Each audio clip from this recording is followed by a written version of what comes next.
Hello everyone, welcome to MK's Biovision. Today we are going to discuss tetrad analysis. What is tetrad? Tetrad is the product of meiosis.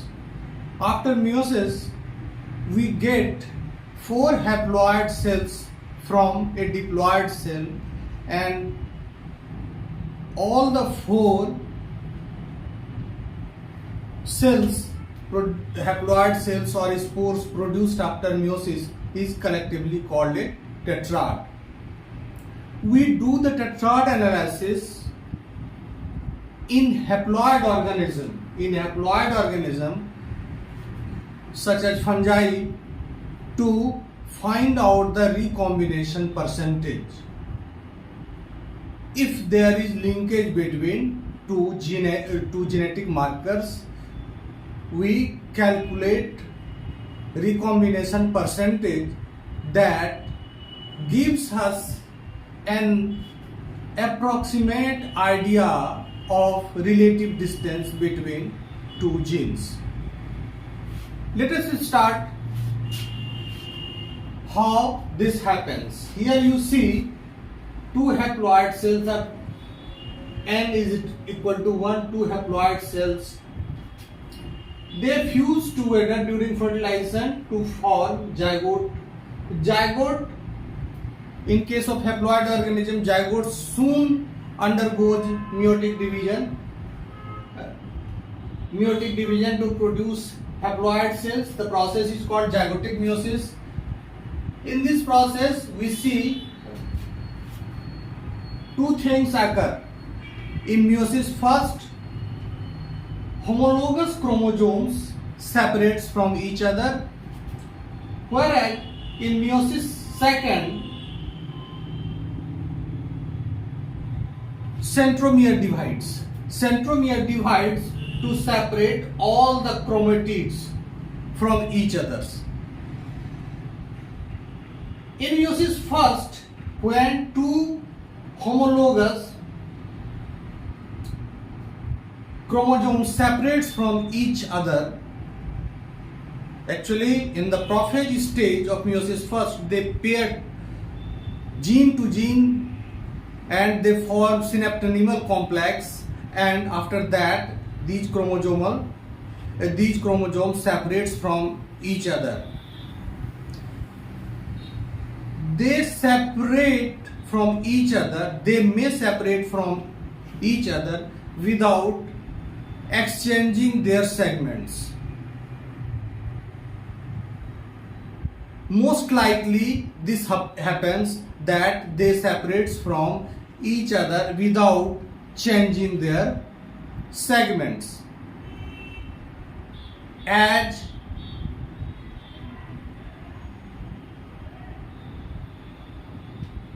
the case occurs in case of independent assortment, but there is chance that they may exchange their segment.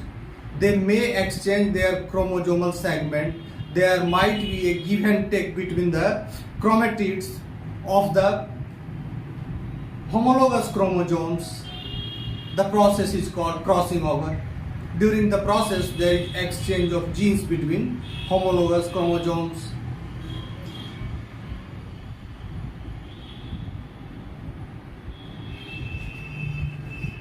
During the entire zygotic meiosis can be divided into 2 stages. Meiosis first, where the homologous chromosomes separates from each other, and meiosis second, in which centromere divides and chromatids separates from each other. Each chromatid is surrounded by little bit of cytoplasm and forms spores. This is called tetrad. There are 4 spores in this sac, and this is called tetrad. Here we are going to discuss the members of Ascomycetes such as yeast and Neurospora crassa. These fungi In these fungi, the haploid phase is dominant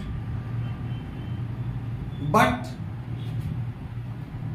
whenever diploid phase occurs after the fertilization, it quickly undergoes meiosis and produces again haploid phase.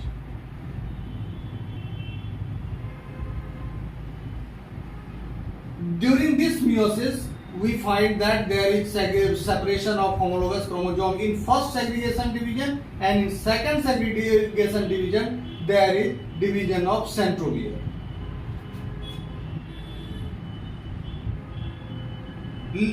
After this meiosis, there are four spores. There are four spores within this chamber called ascus. Ascus is a sac-like structure in ascomycete in which ascospores are found. Ascospores might remain in order as the division occurs.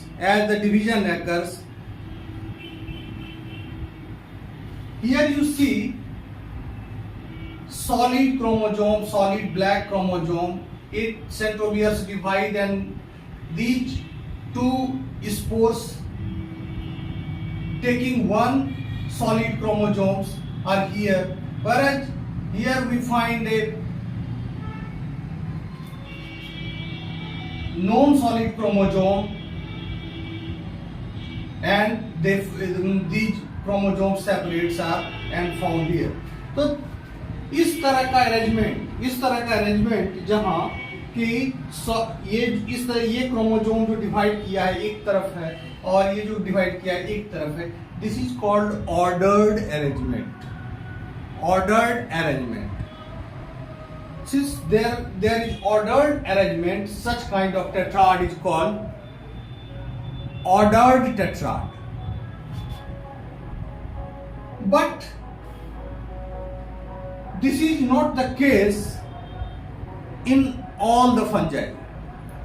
In case of yeast, we find that these spores remain randomly arranged within the ascus. Randomly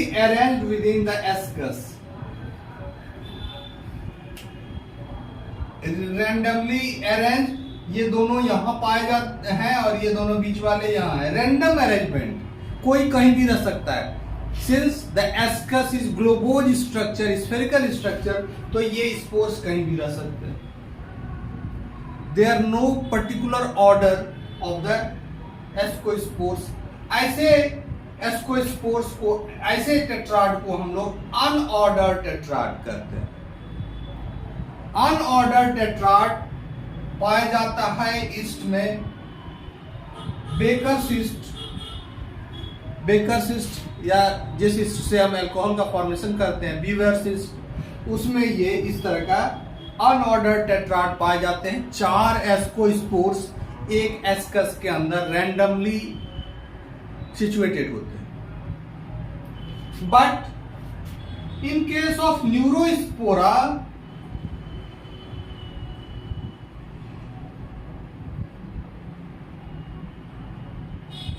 Neurospora crassa,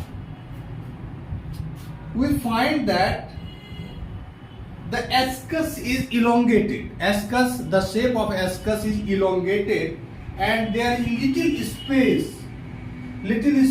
It is elongated, and ascospores remains arranged in order. The order of ascospores are corresponding to the order of division during the meiosis. जिस तरह से meiosis में divide कर रहे हैं उसी तरह से ये यहां लगे हुए होते हैं. बीच में कोई स्पेस नहीं होता है. स्पेस रहेगा तो ये आपस में पोजीशन बदल सकता है. They can exchange their position. Neurospora crassa में होता है कि ये टेट्राड के बाद एक फर्दर माइटोसिस होता है, एक माइटोसिस होता है, जिसके कारण ये 4 से ये संख्या 8 हो जाती है. प्रत्येक टेट्राड के प्रत्येक सेल एक माइटोसिस के द्वारा डिवाइड कर जाते हैं, तो 4 से ये संख्या 8 हो जाती है। इस स्ट्रक्चर को हम लोग ऑक्टाड करते हैं, इस स्ट्रक्चर को हम लोग ऑक्टाड करते हैं।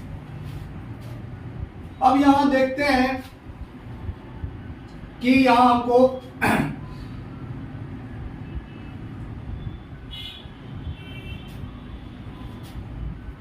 सैक फंजाई का हमने एग्जांपल लिया है, और depending upon the arrangement of ascospores with in the ascus, spore टेट्राड्स can be of 2 types. 2 तरह के स्पोर टेट्राड्स होते हैं।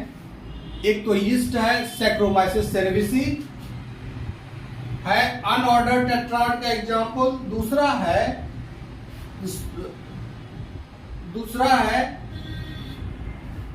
यहां गलत है, sorry, ordered tetrad Neurospora crassa, Neurospora crassa, और अनऑर्डर्ड टेट्राड में है सैक्रोमाइसिस सेरेविसी,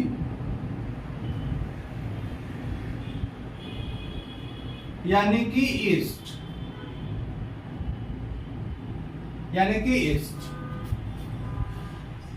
अब हम लोग दोनों केस में हम देखते हैं कि किस तरह से हम इसका लिंकेज मैप प्रिपेयर कर सकते हैं, रिलेटिव डिस्टेंस 2 जीन के बीच में निकाल सकते हैं। तो सबसे पहले हम लोग अनऑर्डर्ड टेट्राड को कंसीडर करते हैं। अनऑर्डर्ड टेट्राड यानी कि जो ईस्ट में पाया जाता है। मान लीजिए यहां कि हमने जो ईस्ट सेल लिया है उसको पहले क्रॉस कराएंगे।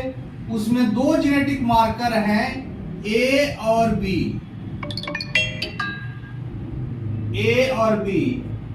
कैपिटल ए और बी और स्मॉल ए और बी।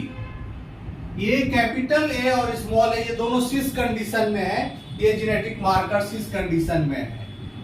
क्रॉस कराने पर क्रॉस जब हम कराएंगे, ये हैप्लॉइड सेल फ्यूज कर जाएंगे, तो हमें मिलेगा एक होमोलोगस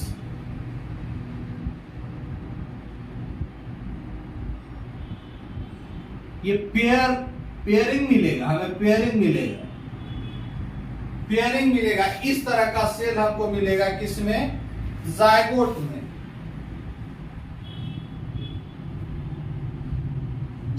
मिलेगा। सिंस देयर इज जायगोटिक मियोसिस, यानी कि जायगोट तुरंत डिवाइड कर जाता है, इस स्थिति में हम देखते हैं क्या कि जायगोट यदि तुरंत डिवाइड कर जाता है तो क्या हो सकता है? यदि क्रॉसिंग ओवर नहीं हो तो हमको किस तरह का नो क्रॉसिंग ओवर, यदि कोई क्रॉसिंग ओवर नहीं हो, नो क्रॉसिंग ओवर, तो स्पोर टेट्राड जो बनेगा उसमें कितने तरह के स्पोर्स में मिलेंगे? Capital A, capital B,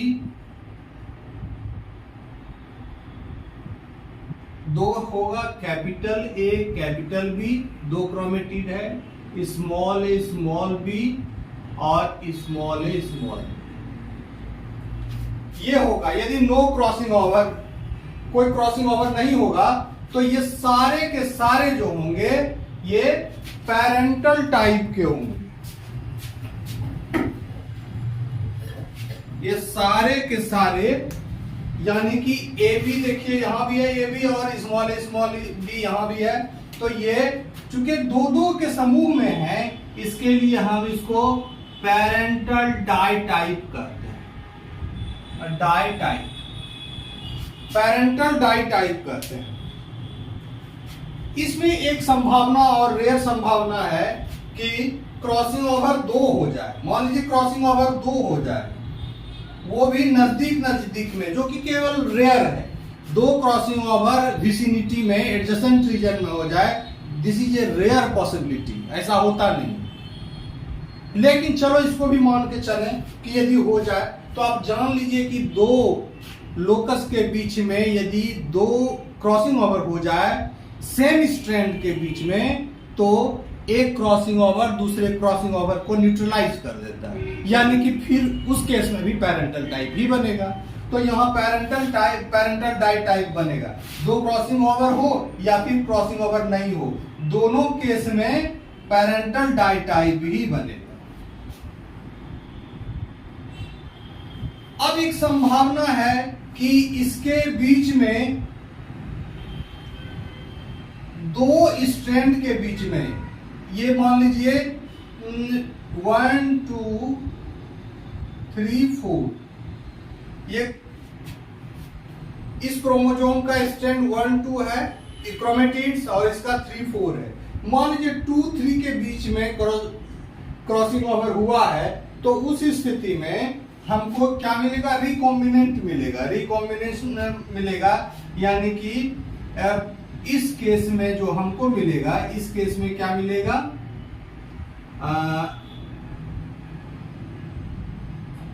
A B, पहला वाला क्रोमेटिड डिस्टर्ब नहीं है, उसमें तो हुआ ही नहीं है कुछ।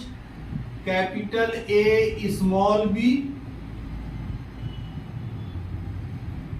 और स्मॉल ए कैपिटल बी और स्मॉल ए स्मॉल बी। यानी कि देख रहे हैं कि 2 रिकॉम्बिनेंट न्यू टाइप के सेल हैं, 2 न्यू टाइप के होंगे और 2 जो है वो अलग टाइप के एस्कोस्पोर्स हैं। एस्कोस्पोर्स को हम लोग पेट्री डिश पर डाल के कल्चर करके उसके फिनोटाइप को पता कर लेते हैं, सीधा सीधा। अब ये मान लीजिए इसमें है, इसको हम क्या कहते हैं? इसको कहते हैं non parental ditype, non parental ditype. एक थर्ड पॉसिबिलिटी ये है कि इसमें जो है ये दोनों स्ट्रैंड में क्रॉसिंग ओवर हो जाए। ये यहां ए है, यहां बी है, यहां स्मॉल ए है, यहां स्मॉल बी है, समझ रहे हैं? तो सभी स्ट्रैंड में 1 2 3 4 सभी स्ट्रैंड है, यहां भी, इसमें भी क्रॉसिंग ओवर हो जाए और इसमें भी क्रॉसिंग ओवर हो जाए, तो क्या होगा? जब सभी स्ट्रैंड में क्रॉसिंग ओवर हो जाए, ये केस कैसा है? ये double crossing over, 4 strand double crossing over है। ये क्या है? 4 strand DCO, double crossing over, 4 strand double crossing over. ये क्या था? 2 स्ट्रैंड सिंगल क्रॉसिंग ओवर, उसका ये रिजल्ट था। यदि ऐसा होता है तब, ये जो फर्स्ट केस है ना, नॉन पैरेंटल डाई टाइप नहीं है, इसमें चारों अलग अलग, चारों जो गैमिट हैं, चारों जो स्पोर्स हैं अलग अलग हैं, इसको हम टेट्रा टाइप कहते हैं, टेट्रा टाइप।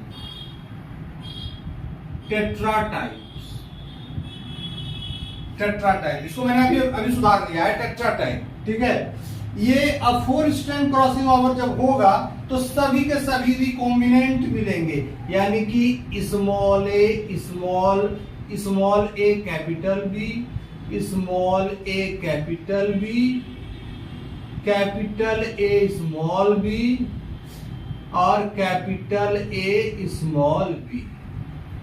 यहां देखते हैं 2-2 का पेयर है, 2-2 का पेयर है, एक तरह का होता है, वो भी नॉन पैरेंटल टाइप है, यानी कि पेरेंट से नहीं मिलता है।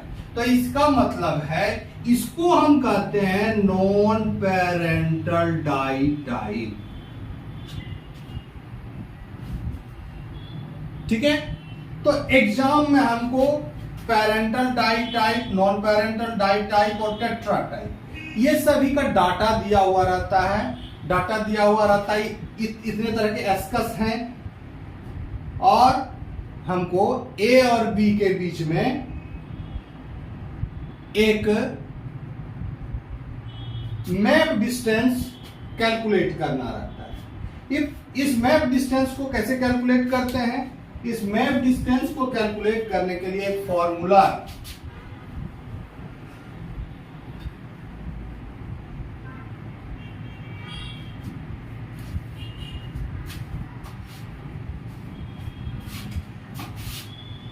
Map distance for unordered tetrad. We are talking about unordered tetrad.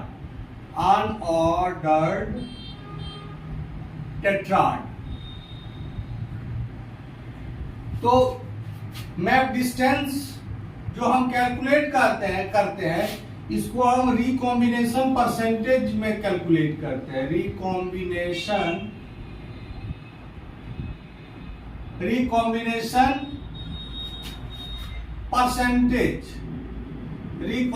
Percentage में कैलकुलेट करते हैं। इसका फॉर्मूला क्या है? नॉन पेरेंटल डाई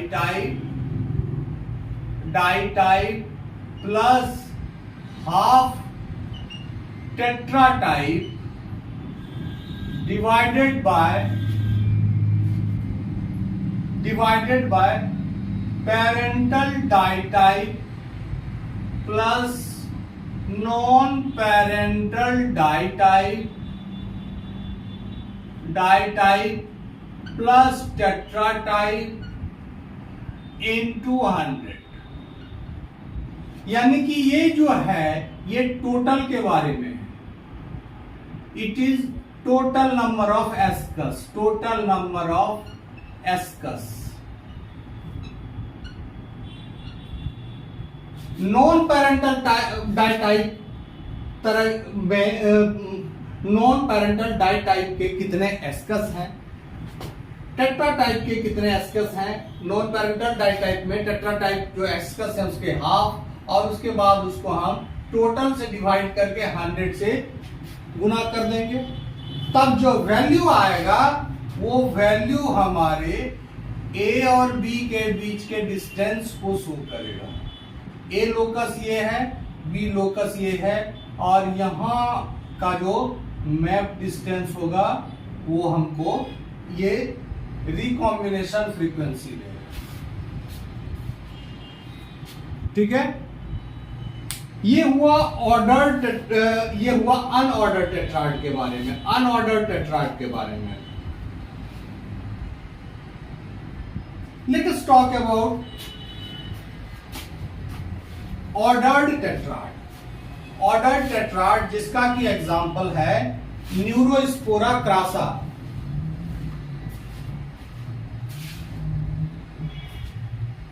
जिसका एग्जांपल है न्यूरोस्पोरा क्रासा।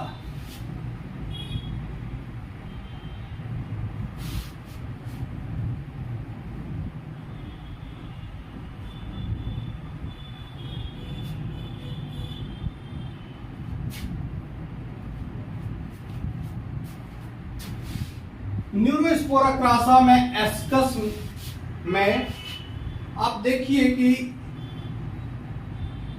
न्यूरोस्पोरा क्रासा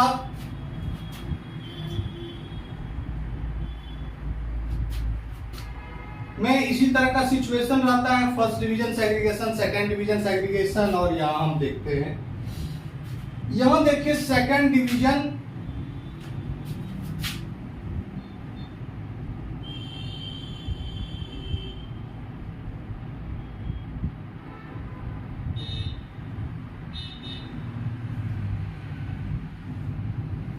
यहां हम in this case we consider centromere as a genetic marker. Centromere को भी हम एक जेनेटिक मार्कर के रूप में कंसीडर कर सकते हैं. तो मान लीजिए उस स्थिति में ये क्रोमोजोम है और उसमें एक जीन है ए, और यहां भी एक क्रोमोजोम है और उसमें एक रिसेसिव जीन है स्मॉल. समझ रहे हैं? ये हैप्लॉइड सेल्स है, ये हैप्लॉइड सेल्स है, ये भी हैप्लॉइड सेल्स है और ये भी हैप्लॉइड सेल्स है. दोनों के बीच में क्रॉस हुआ डिप्लॉइड सेल्स बन गया. डिप्लॉइड सेल्स बना, यहाँ ए है और ये पेयरिंग हुआ यहाँ, और यहाँ भी हमको स्मॉल है. पेयरिंग हो गया है ना. अब संभावना क्या है? ये क्रोमेटिड्स स्प्लिट करते हैं. क्रोमेटिड्स स्प्लिट करेंगे तो ये क्रोमेटिड्स जब स्प्लिट करेंगे तब क्या होगा? क्रोमेटिड्स स्प्लिट करेंगे तब इस तरह का स्ट्रक्चर होगा. इस तरह का स्ट्रक्चर होगा. इस तरह का स्ट्रक्चर होगा. इस पर कैपिटल ए यहां है, इस पर स्मॉल ए यहां.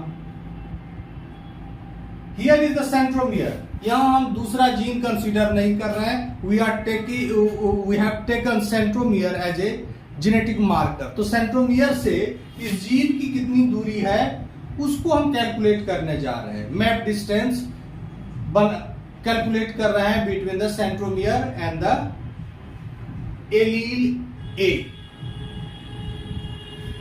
एलील ए के बीच की दूरी, यानी कि यहां से यहां की दूरी को हम कैलकुलेट कर रहे हैं.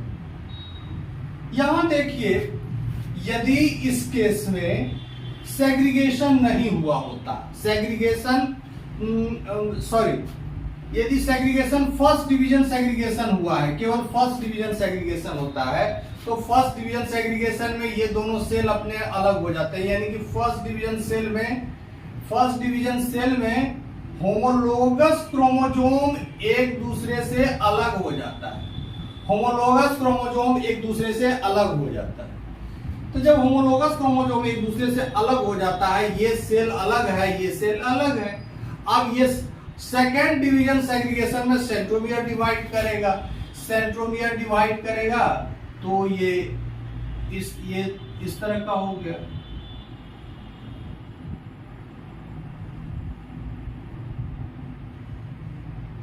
कैपिटल ए स्मॉल ए. यानी कि फर्स्ट डिवीजन सेग्रीगेशन में फर्स्ट डिवीजन में ही होमोलोगस क्रोमोजोम जो है एक दूसरे से अलग हो गया, अलग अलग सेल बन गया. अब देखिए इसमें अब सेकेंड डिवीजन सेग्रीगेशन हो गया है, क्रोमेटिड्स का डिवीजन हो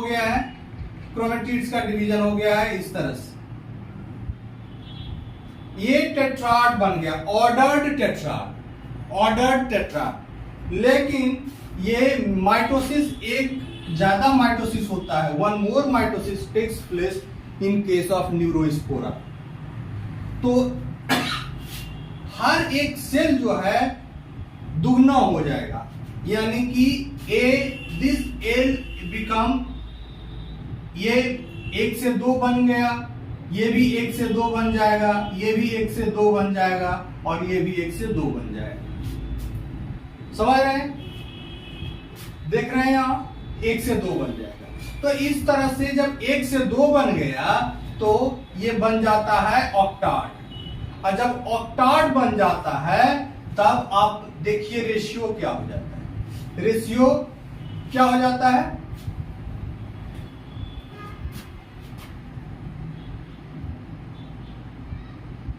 ये दोनों ए है, इसीलिए ये 4 हो गया और ये भी 4 हो गया. स्मॉल कैपिटल ए 4 और स्मॉल ए भी 4.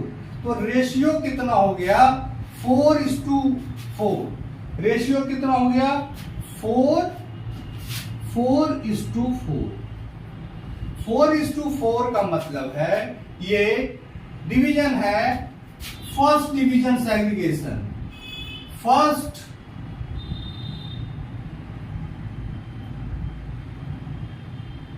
फर्स्ट डिवीजन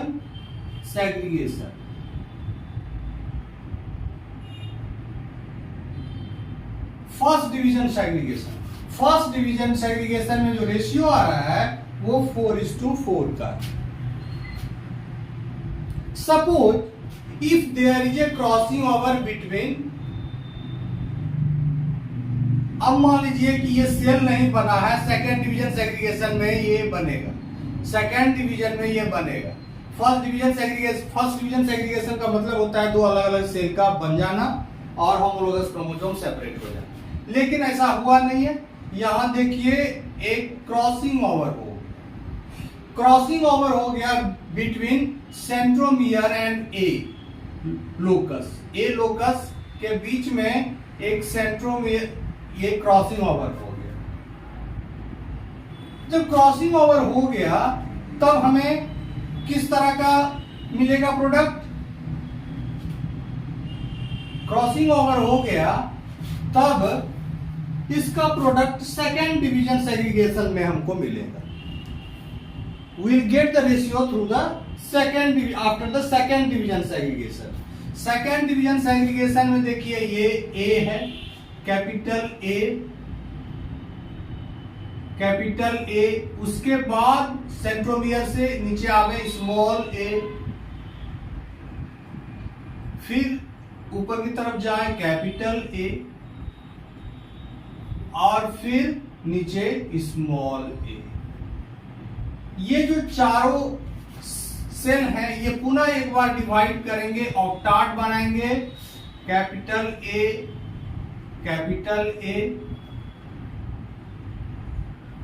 स्मॉल a,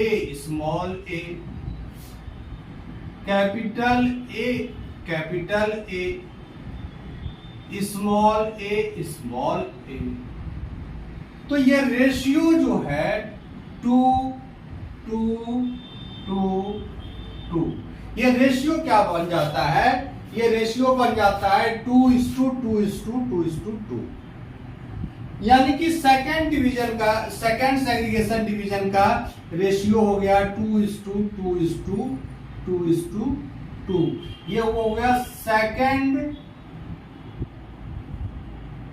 ये रेशियो हो गया सेकेंड डिवीजन सेग्रीगेशन। ठीक है। अब हम देखें एक और केस को ले।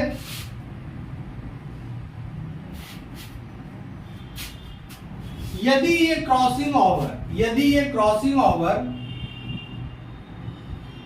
ये क्रोमेटिड्स है 1 2 3 4। यदि ये क्रॉसिंग ओवर यहां तो 2 और 3 के बीच में हुआ था, क्रॉसिंग ओवर 2 और 3 के बीच में हुआ था, यहां यदि क्रॉसिंग ओवर 2 और 4 के बीच में हो, तब क्या रिजल्ट हो? उस स्थिति में हम देखते हैं क्या जो रिजल्ट आता है कैपिटल A ये तो अनटच्ड है, कैपिटल A, उसके बाद नीचे में चले आए तो ये यहां स्मॉल a चला आया है, स्मॉल a, फिर 3 नंबर क्रोमेटिड इंटैक्ट है लेकिन इस पर स्मॉल a है। उसके बाद 4 वाला पर क्रॉसिंग ओवर हुआ है, इसलिए 4 पर कैपिटल A चला है।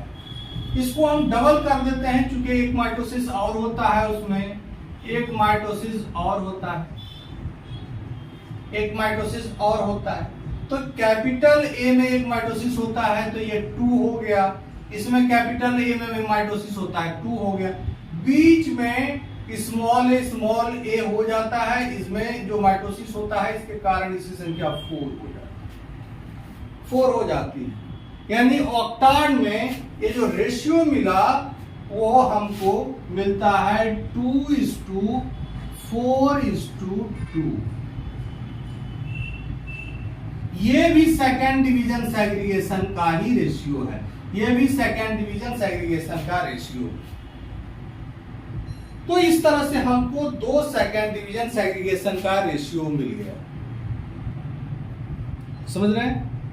एस्कस में हमको ये रेशियो पता करना पड़ता है। मान लीजिए कि एस्कस की संख्या दी हुई है और उसमें दिया हुआ है, इसको मैं अभी बताता हूं।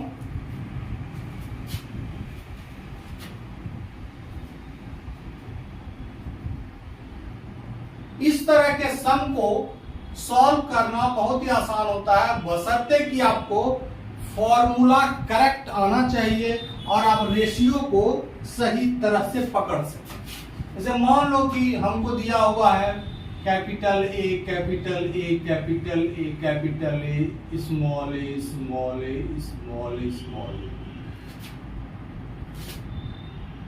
इसकी संख्या है 60।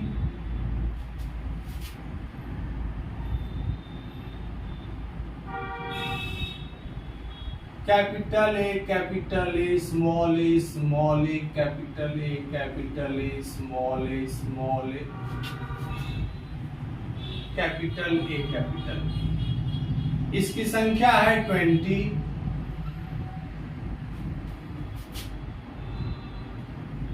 Capital A small a small a small a small a capital A, इसकी संख्या है 10, है ना। इसको हम 70 रखते हैं इन ऑर्डर टू, ये कन्वीनियंस के लिए, ठीक है। अब इतना है तो हम ये देखें कि रेशियो पता कर लेते हैं। ये वाला जो रेशियो है ये क्या शो करता है? ये रेशियो क्या है? फर्स्ट डिवीजन सेग्रीगेशन है। ये फर्स्ट डिवीजन सेग्रीगेशन, यानी कि ये रेशियो क्या है? ये 4:4 वाला रेशियो। दूसरा जो रेशियो है 2:2:2:2:2, ये वाला रेशियो है 2:2:2:2:2। ये जो फॉर्मूला है ये वाला रेशियो है, तो ये रेशियो भी पाया जाता है सेकेंड डिवीजन सेग्रीगेशन में। इधर वाला देखते हैं 2, ये 4 और ये 2, ये वाला भी रेशियो जो है सेकेंड डिवीजन सेग्रीगेशन का है। टोटल, यदि हम total number of ascus 100, total number of ascus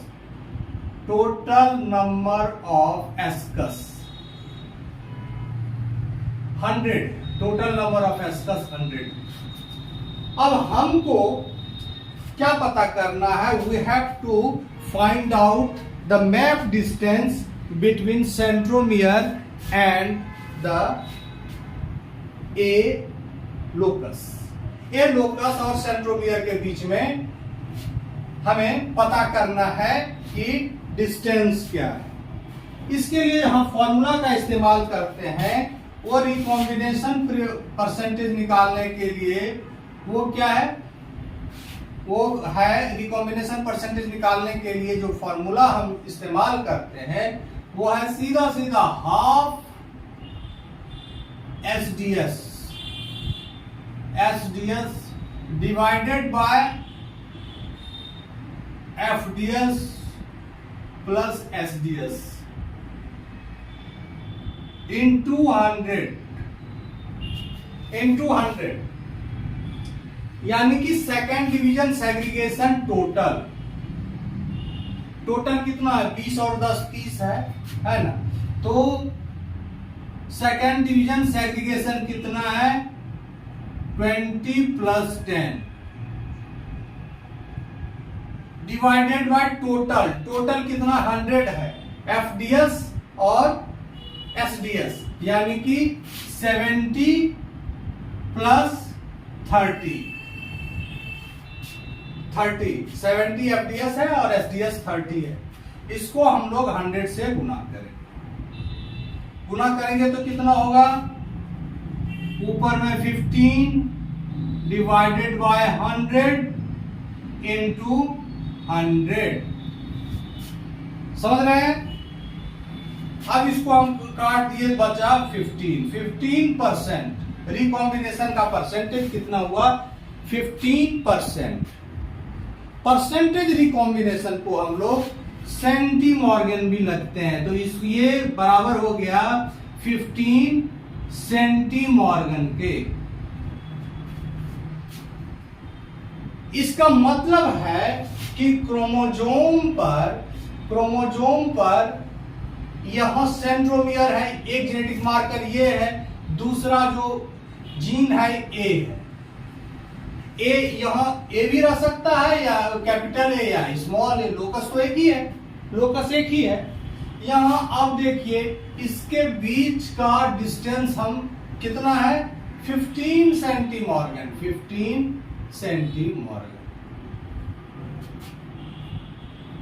ठीक है, तो इस तरह से हम लोगों ने देखा कि यूजिंग द टेट्राड मेथड जिसमें ऑर्डर्ड हो या अनऑर्डर्ड टेट्राड हो, यदि उसका फॉर्मूला हमें पता है और डाटा के रेशियो को हम पकड़ लेते हैं, या फिर टेट्रा टाइप कौन सा है, पेरेंटल टाइप या नॉन पेरेंटल टाइप कौन सा है, इसको पकड़ लेते हैं, तो हम आसानी से इस प्रॉब्लम को सॉल्व कर सकते हैं। ये तो हुआ हैप्लॉइड के बारे में, हैप्लॉइड ऑर्गेनिज्म के बारे में हम टेट्राड एनालिसिस यूज करते हैं, क्योंकि इसमें जो हैप्लॉइड जनरेशन होता है वही डोमिनेंट होता है। तो हैप्लॉइड जनरेशन को हम लोग कल्चर कर लेते हैं, उसका फिनोटाइप पता कर लेते हैं। लेकिन यदि डिप्लॉयड ऑर्गेनिज्म हो तब क्या होगा? डिप्लॉयड ऑर्गेनिज्म में ये हैप्लॉइड स्टेट कब आता है? जब गैमीट्स बनते हैं। तो गैमीट्स बनते हैं तो गैमीट्स का क्या फिनोटाइप देखा जाएगा? गैमीट्स का फिनोटाइप तो हम देख नहीं सकते, अन्ना ही उस कल्चर करते हैं उसको। तो गैमीट्स के फिनोटाइप को पता करने के लिए हम लोग उसको बैक क्रॉस या टेस्ट क्रॉस का सहारा लेते हैं, क्योंकि उसमें हम रिसेसिव होमोजाइगस पेरेंट से क्रॉस करा के उसके फिनोटाइप को पता करते हैं। Okay, thank you. आज का लेक्चर आप लोगों को समझ में आया होगा, अच्छा लगा होगा। हमारे चैनल को देखिए। अगली बार हम लोग डिप्लॉयड ऑर्गेनिज्म में 2 पॉइंट क्रॉसिंग ओवर और 3 पॉइंट क्रॉसिंग ओवर में कैसे हम दो जेनेटिक मार्कर के बीच में डिस्टेंस फाइंड आउट करते हैं, उसकी चर्चा करेंगे। Okay, thank you. Keep liking my channel. Okay, bye.